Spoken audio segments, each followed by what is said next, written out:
Hi guys! Meron na naman ako na-achieve na goal for today. Matagal ko na talagang pinapangarap to, magkaroon ng sariling action cam. So ayan, i-unbox natin siya. Meron kami ng SM Pampanga ni Del. So binili namin to. Papakita ko lang sa inyo.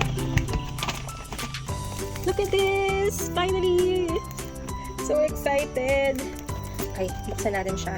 So this one is DJI Osmo Action 3. Supposedly, nung una talaga gusto namin GoPro, pero after watching lots of reviews, reading ng maraming reviews, so mas maganda daw talaga si DJI Osmo Action 3. Okay, so tingnan natin. Mas mura pa siya, guys. Ang hinahanap talaga namin is yung adventure combo. Yung adventure combo kasi is meron na siyang kasamang dalawang battery, isang charging hub, and meron na rin siyang, ano kasi tawag dito? Yung stick. Okay. However, nagkakaubusan talaga ng stock ngayon. So, nagpunta kami ng SM Clark, tapos wala daw doon. Nagpunta kami ng SM Pampanga, wala rin daw doon na adventure combo nung Action 3 nila. So, binili na lang namin sila separately. So, this one is the standard combo.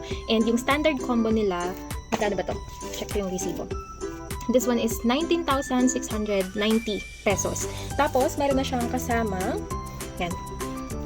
If mababasa nyo, basahin ko na lang. Yun, kasama na yung cam mismo, and then meron siyang protective frame. Pakita ko later, meron siyang isang battery, and then yung quick release na adapter mount niya, yung adhesive base, tsaka Type-C to Type-C na cable. Meron rin siyang locking screw, at tsaka yung rubber lens protector. Open natin.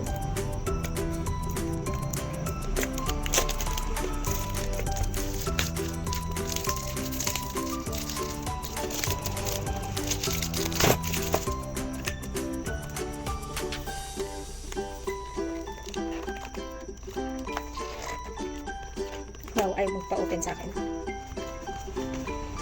Saan ba? Ay, ito pala. Ako.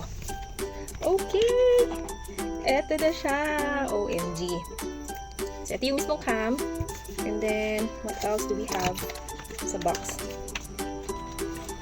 Ayan, ito yung adhesive mount niya. So, pwede itong idikit sa sasakyan. Tapos, yun, i-mount nyo lang yung cam mismo. Tapos, pwede na kayong mag-video. Then, you also have here yung Type-C to Type-C cable para pwede siyang i-charge. Tapos, ito. Okay, ito. Ano ba tawag nila dito? Yung kanyang protective frame. Oo, yung frame mismo. And then, yung rubber lens protector. Tapos, meron siyang isang battery. Okay. So, ayun, yun yung standard combo ng DJI Osmo Action 3. Sa, yung adventure combo, meron na siyang kasamang dalawang battery, charging hub, at saka yung stick. So, since walang adventure combo, binili na lang namin separately. So, ito yung dalawang battery na binili namin. Yung isang battery, magkano to? Hindi, yung dalawang battery na lang, 2,580. Yan. So, yun yung total niya. 2,580 yung dalawang battery. Tapos, ito naman, yung extension rod nila. Okay. This one is 1,990.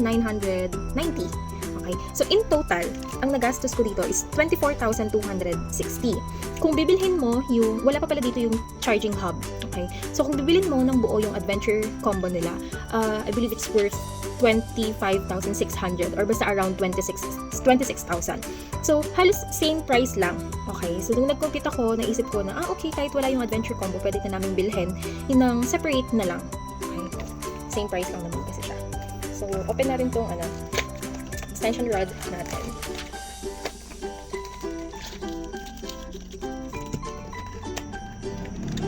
Mahaba to eh. Check natin kung ilang meters siya.